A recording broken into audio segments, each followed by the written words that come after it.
Okay, today I want to talk about, again, Christian epistemology. There's someone watching me, so I'm close to work, but I'm not in work. So, let's begin. How should I say this? In order for you to be an Orthodox Christian, or even an Orthodox Muslim, there's a couple things you must trust. The first thing you must trust is that there is a God. Okay, some people say that's a primary. I'd say it's equally primary. I don't think because the second thing I'm going to say is equally primary to the first condition. The second condition is that you must trust that God has revealed how you should act. And this instruction gives you absolute certainty on how to act in regards to how to act between people and how to act between God. Okay. The third thing you must trust is that a specific book has given you these instructions. For the Orthodox Muslim, it is the Quran. For the Orthodox Christian, it is the Bible.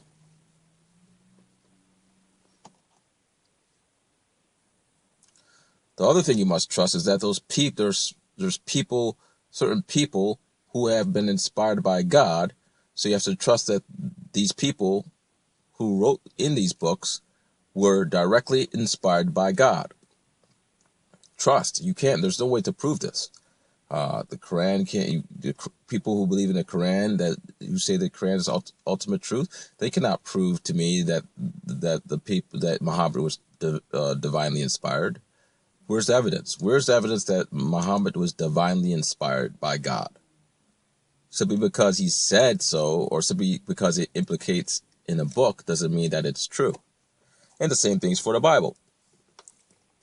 Where's the evidence that all of the authors of the Bible were divinely inspired by God? Secondly, where's the evidence that the other books that were not added to the Bible, they were not inspired by God? All of these claims have to be accepted on the pure far virtue, not virtue, the far virtue of trust. So you must trust that the first intermediary between you and God are people who profess the quote unquote truth of the prophets. The prophets are inspired by God. So those messengers have to rely on the prophets in their corresponding books, the Quran or the Bible, they have to trust that this comes from the true creator of the universe, the true creator of the universe, and the person who is the source of objective morality. Okay?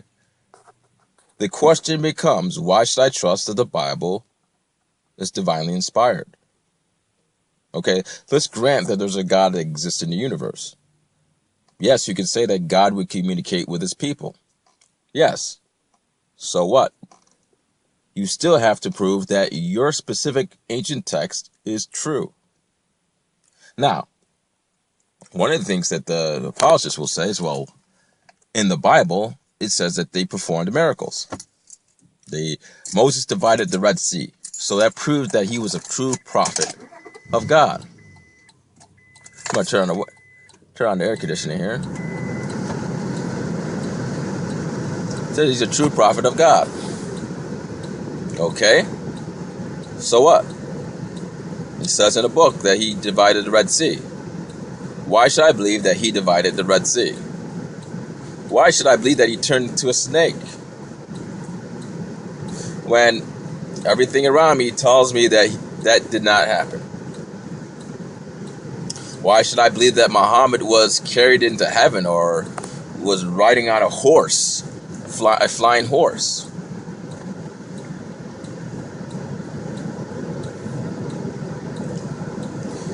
Now, if the apologist says, well, why should I not believe it? Then I would ask him, then why should I not believe, I don't know, there are little people underneath my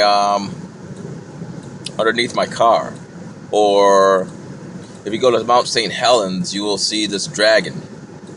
Or why should I not believe in Bigfoot? Because, I mean, that's to say, that type of reasoning, it's similar to those type of things. So again, we are stuck with, can you demonstrate that the authors of the Bible were speaking to the correct, true God? Because here's the problem in Christian epistemology and Islam epistemology. Many of them already admit that they believe that the devil, the evil deceiver, has much of the powers that prophets have. So, like for example, for the witch trials, the devil has powers that would appear to be good. I mean, he can heal people. He can, I don't know. He can, some of them, I mean, sometimes this devil can predict the future. Has all these type of powers, and they're very similar to the powers that the prophets have, that they used, allegedly, to prove the Bible was true. So, first off, Moses demonstrating that he can divide the Red Sea. Well, many of you claim that the devil can divide the Red Sea.